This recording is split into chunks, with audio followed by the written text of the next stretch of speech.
maamulka Jubbaland ayaa ka hadlay cidii ka dambeysay dhaawacii magaalada Kismaayo lagu geystay nabadoon Axmed Jaamac Qalyar oo kamid ah xubnaha mucaaradsan madaxweyne Axmed Madoobe. Afhayeenka wasaaradda amniga dowlad goboleedka Jubbaland Mudane Cabdinuur Ibrahim Xuseen oo ka soo muuqday warbaahinta Jubbaland ayaa sheegay in kooxo hubaysan ay ka dambeeyeen falkii lagu dhaawacay nabadoonka isla markaana lagu raajoogo.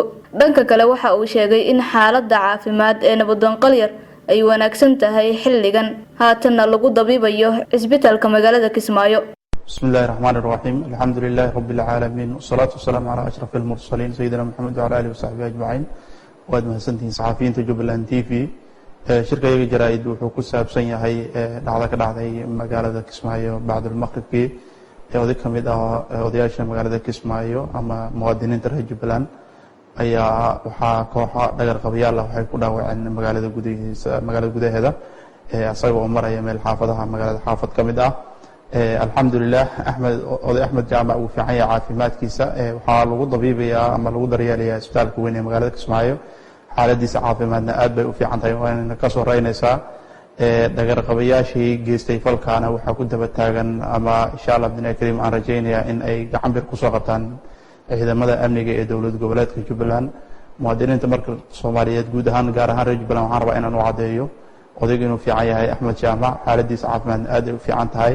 aan rajaynayaa insha Allah bidna kariim Ilaahay inuu u boogadhayo caafimaad taam ah uu siiyo. cidii dhagarta ka dambeysay ee dhiigga shacabka Soomaaliyeed mar walba xalaalsato aan ognahay shacabka Soomaaliyeed dadkiisa birmageedada mar walba inay beegsadaan ama ay si xaq darre ku laayaan. insha Allah waxaan rajaynayaa in la soo qabto sharcigana loo hoggaan haduu Ilaahay idmo.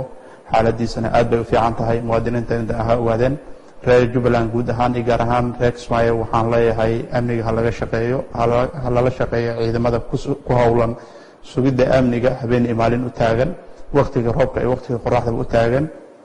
waa dareemi kartaa mar haddii amni darre iyo dhibaato lagu keeno ama dhibaato ay imaado cid ay ku saameynayso waa bulshada Soomaaliyeed ee reer Jubbaland. waxaan leeyahay marka walaalayaal garab istaaga ciidamadeena insha Allah si aysan kooxaha dhagar qabayaasha ee khawaarijta dhiigga shacabka Soomaaliyeed xalilsaday aysan fursad uga helin qof dambe inay dhiiggiisa dhulku daadiyaan shacabka Soomaaliyeed. aad baan u mahadsantahay insha Allah shirkayga jaraa'id intaas ku saabsanaa. mahadsantahay. magaalada Kismaayo ee caasimada ku meel gaarka dowlad goboleedka Jubbaland ayaa sidan oo kale waxaa loogu toogtay xubno ka soo horjeeda maamulka haatan jira ee uu hogaamiyo madaxweyne Axmed Madoobe.